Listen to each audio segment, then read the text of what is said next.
This has led me on a search across America to discover African Americans of African descent who would like to journey with me back to the motherland. A valor-based faulty This is Charleston, South Carolina, the old slave marketplace. I took APA US history and I never learned anything. We didn't talk anything about slavery. And then we talked about World War II, but the things that actually had a collective nostalgia towards who I am were never talked about. In America is now making white people uncomfortable. Human beings are very dangerous when it comes to spreading a narrative. And so they want to erase it from history. So many black people, for lack of better words, are ignorant of what's going on in Nigeria and the continent as a whole.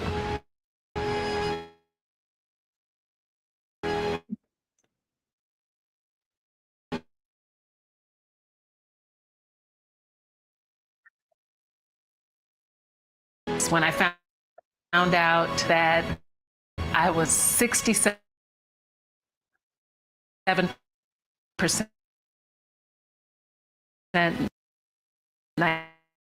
Nigerian, I was blown away. I know nothing about my African. And to tell a story here that people are not trying to tell. They say you don't know where you're going unless you know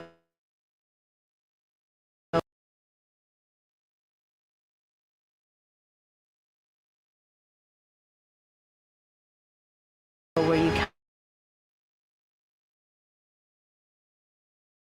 come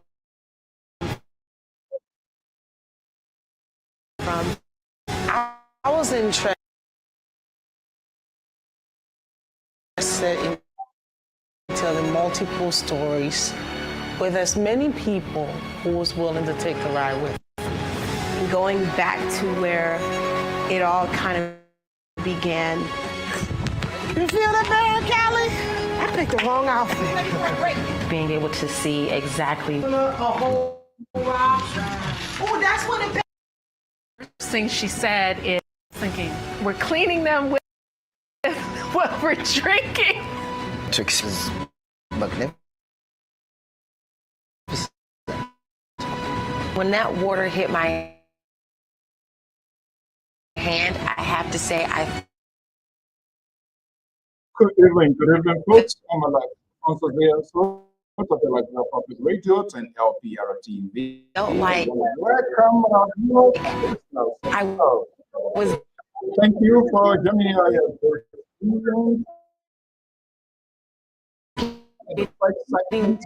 program.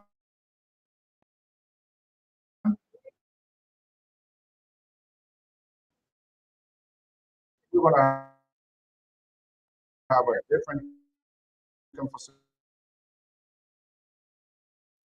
Human nature will always be human.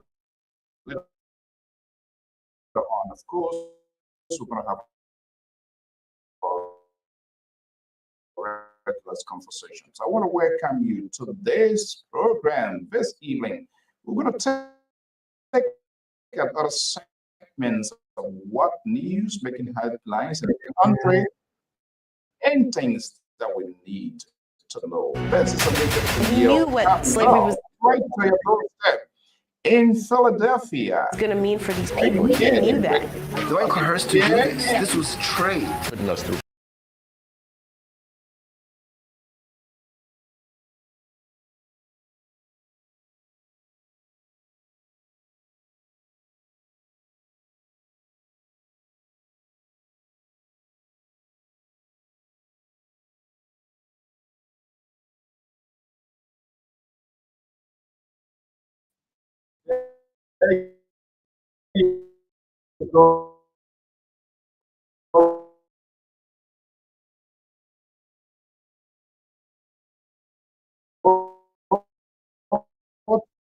I'm Francis.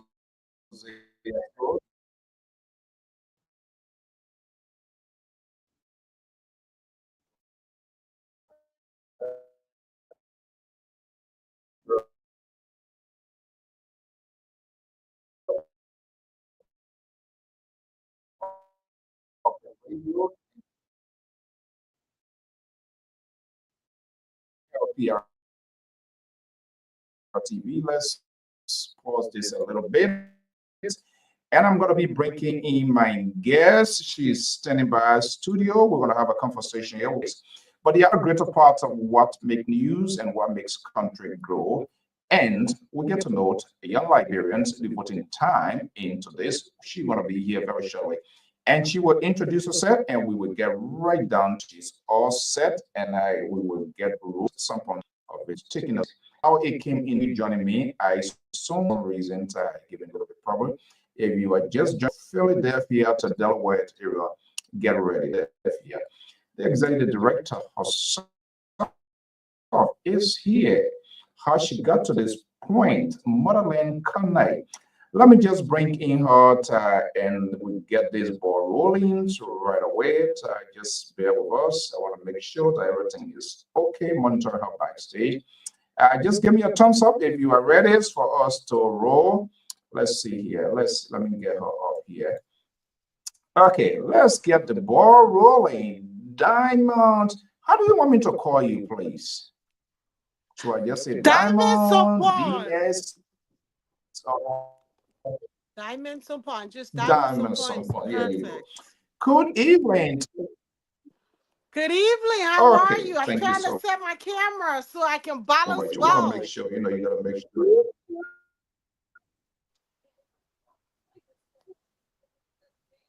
Can you hear me? Yeah, but trust me, you are well balanced, well suited, and you are live. Good evening. Good to have you. I'm hearing you loud and clear. You are good. Are you hearing me? I can hear you. You're breaking up a little bit, but I'm with you loud and clear.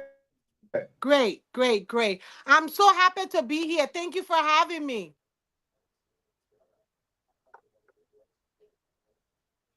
You want to check your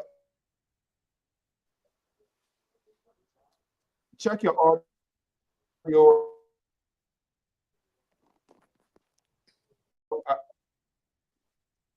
Uh, Can you hear me? I'm hearing you loud and clear. Okay. All right, good. So reaching fascinating my first time, give all a sense. I feel my audience, introduce yourself for the benefit of the audience. Introduction is something difficult. I just don't want to go off track in making that introduction. Just introduce yourself briefly and then we'll get right down to the business. Hello, everybody. I am so honored. Sumpon.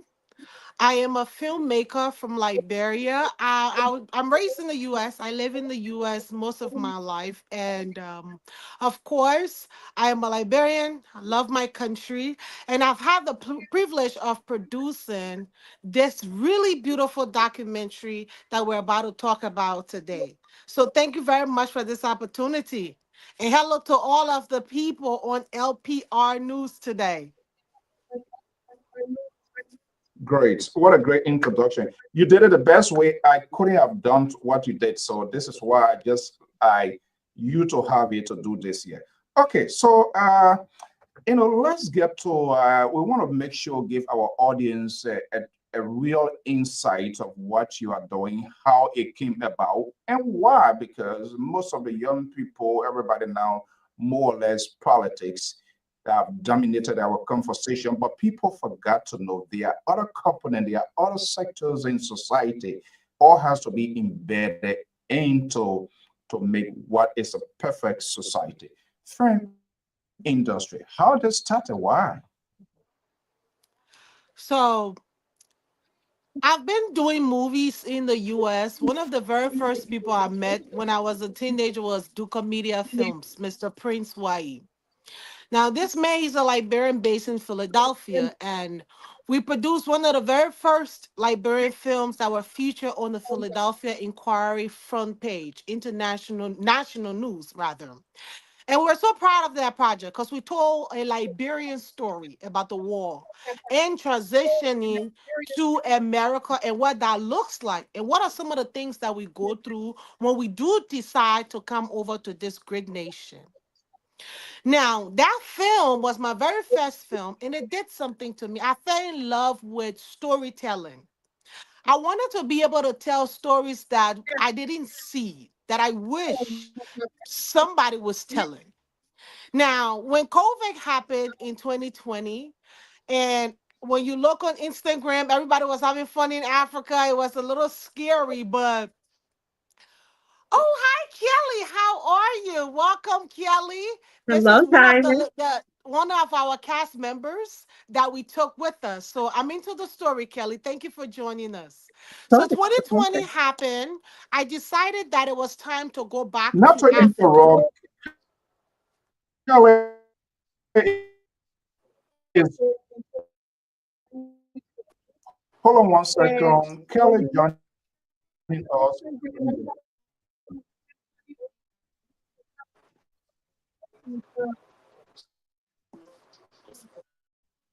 I'm gonna record this.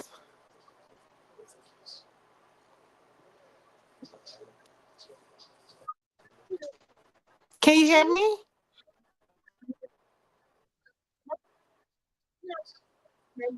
Okay.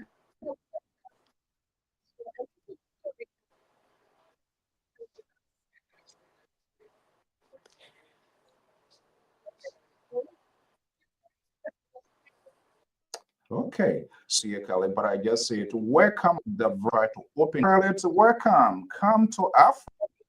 Kelly is muted. Her microphone is muted. So she won't. You can't hear Are me? you hearing me? I'm hearing you loud and clear. Yes. Hi there. Okay. Okay, good. Welcome to the conversation. Thank you. Glad to be here. Okay, let's Dama carry on and then I will come right back to you. Dama, go ahead. Yeah, great. Okay, Dama, go ahead. Thank you so much. So 2020 happened.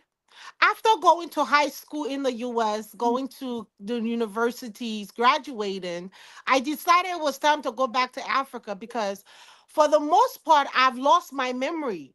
I stopped learning how to speak the language, the dialects of my people, and I started to find it really difficult to blend in the Liberian community as well as blending the Black American community. So on the inside of myself, I had this weird identity thing that I was really dealing with, and it really affected my whole life, my career, the type of movies I wanted to be in, and the type of success I saw myself in. So, really finding out what makes me so special as a Liberian, as I've believed and I've been told by my family and my friends, and how we enjoy the culture here in America, I had to go back home. So I did it. And when I went to Africa, it changed my mind. You know, you're talking about someone who I was born on the continent, but I grew up in a whole different culture. And part of this American culture growing up, we have our own ideas as Liberians, as Nigerians, Mexicans, Puerto Ricans that we give to our children to protect them, to guide them so they can be successful in this country. And some of those things are negative, and they create frictions and they create divides, and it make us to not enjoy each other community and come together as one people. And it really, as you look at the country, the world today, this is what we're talking about. We're now seeing it in the world because this is a battle each of us has been fighting individually. I have fought being between multiple different identity and different nationalities as a US citizen as well. So long story short, I really wanted to share and express that. But as a producer and a filmmaker and a storyteller, I wanted to do it in a special way to ignite something that I believe God really put in my hands to deliver. And I've been blessed with people like Kelly who really understood and they felt the need to follow that same journey, a similar journey that I just expressed. So Motherland Connect follow Kelly and 5 other African Americans born in America and the Caribbean back to Lagos, Nigeria, on a search to find out who they are as people. And I will let Kelly tell you her reasons. But at the end of this documentary, I wanted people to be able to hear about Africa from African Americans in a different way that we've not done before, we've not heard before. I wanted Black Americans to tell their own story about the transition they saw when they took this journey to the motherland. You know, for example, Kelly had people telling her not to go. She had to fight against some of those biases that I mentioned that we pass along within our community to protect the community that we're in. So, I would like to pass it on to Kelly so she can continue with the rest of the story. But that's the why that my team and I have an amazing team, an amazing director, Dr. Director Michael Abel. He really did a number on this film, and the team in Nigeria did a number on this film, and we're really proud of what we've produced so far, and we can't wait for y'all to see it. Yeah, it's going to be really good. The production team, the post-production crew, it's outstanding. I mean, the cinematography, everything is just phenomenal. So I'm excited to see it myself as well. And the great thing about it is that people do go to Africa and you get to see some of these documentaries on YouTube. But what we've done is what we've done different is that we've allowed you guys to experience for yourself uninterrupted. And it shows in the documentary, and it tells that particular story from, it's like watching 6 people tell 6 different movies in one. Yeah. Yes, we all have our own journey, our own reasons for going to Lagos. And you were able to capture each unique experience. So I'm just looking forward to how you've pulled it together collectively and showcased our individuality, but at the same token, us as a group and all that we Yeah. accomplished together. I believe it's going to be powerful. It was a powerful experience to go. So I'm grateful that I was What one were of the some of your selected. favorite parts, Kelly? What were some of your favorite parts about going? Because you had expectations, and a lot of your family did as well, especially in the political climate of you being a former DEI agent and understanding what that means in today's world that we're living in, and all the conversation about ICE and everything. How does that all tie into your transition when you went to Nigeria? Well, if I could just kind of back up a little bit, first of all, to talk about why I even decided to go. Yes. And I just consider it to be a miraculous opportunity because I had been saying and shouting it from the rooftops to friends, to strangers, that I have Nigerian DNA. I have a little bit of Liberian DNA, but mainly Nigerian. And I want to go to Africa. I was saying I wanted to have dual citizenship. Yeah. And I would reach out to people when they told me they were Nigerian. I was like, can you help me get a passport? And people are like, yeah, give us some money, we can help you get one. And so I'm just, I'm down this path, and out of nowhere, I get a text and it says, want to discover your roots in Nigeria, audition for coming to Africa. And I, first of all, was trying to figure out who sent this to me and how. And to this day, I still don't know how that happened, but I immediately dropped everything and I filled out the application, and I believe I had to do a video. I did all of that. And we kind of went back and forth with the audition process in terms of video and Zoom interviews with your production and your casting crew. And it went dark for a little bit. And then out of nowhere, I heard that I was selected, and I was super excited to go. But some of the things that were important to me beyond just the fact that I have Nigerian DNA is that the climate in the United States was getting really crazy. And I come from diversity, equity, and inclusion. That's my background. I'm a DE&I practitioner, not an agent, a practitioner. I'm And gonna get it so right one day, Kelly. that's okay.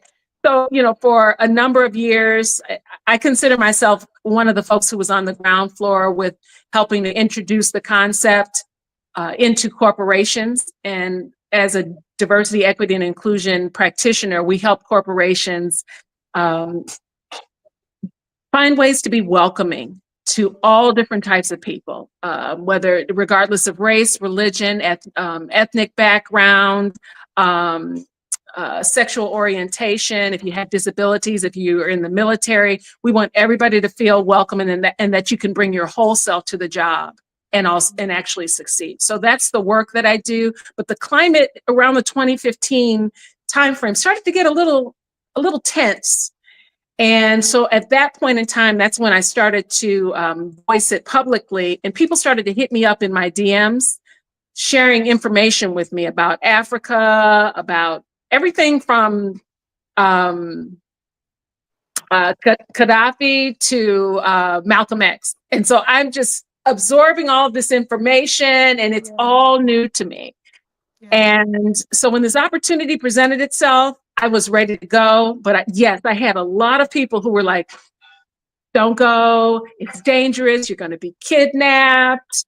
And, it was something that I had to just push through and make the decision to just take a little bit of a risk. And I'm glad I did, because it was just incredible. The kind of experience we had, I don't think you could even pay to have it and get the kind of experiences that we had.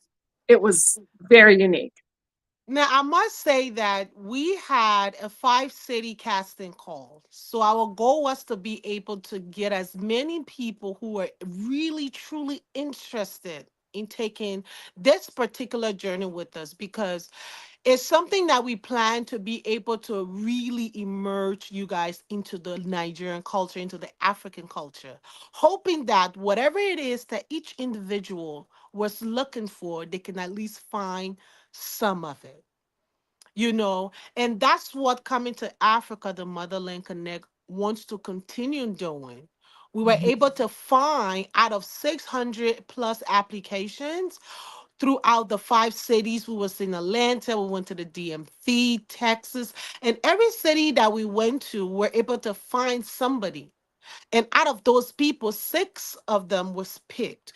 Kelly is one. We have Brian Malachi, Miss Kelly Chapman. We have Brian Malachi. We have Sean Storm. We have Portia Lee Taylor. And we finally have Miss Melanie and Emoth Amofa. Now, these are people from different areas, from corporate America, a behavioral health scientist. We have a Caribbean pop Afrobeat artist. And out of the blue, she was in Africa selling fruits on the streets, while Kelly was selling groundnuts on her head in between the cars in Nigeria. And it was a beautiful time. And I really cannot wait for you guys to go and see this, because it's really encouraging for us who are just really terrified because we've been abused and bruised in our experience when we do happen to go back and try to establish life in Africa. This is our opportunity to be able to allow people to see a different perspective from a different group of people. Absolutely. And so one of the things that we did not get to do that I really was looking forward to is to go to the area with the butterflies. Ah, yes. Yes. Um, but to me, there were so many other special things that we did, whether it was going on the beach, whether it was traveling to Badagry, going into that area with the bridge. I mean, there were a lot of different things that we did, and just some fun times at night, hitting some of the Yes. clubs. We hit Yes. a lot of the clubs. And so, all of those different experiences, you have your highs, you have your lows, you have your adventure, you have your beauty, you have plenty of good food.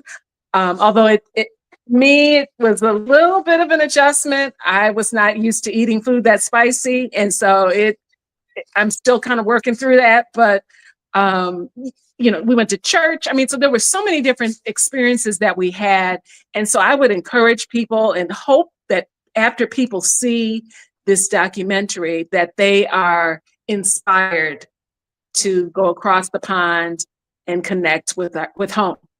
With home.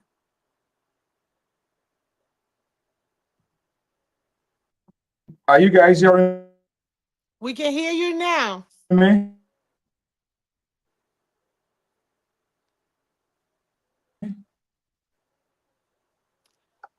Are you guys hearing me? I can hear Yes. you now. Yes. Yeah, it's just unbelievable. Uh-oh.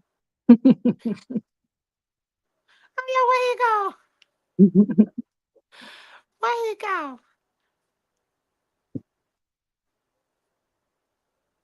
What was the favorite part for you? See y'all selling in that street that day. And you talk about something on our last radio show on Optimal Gold radio show. You talk about the night of Badagry on their boat.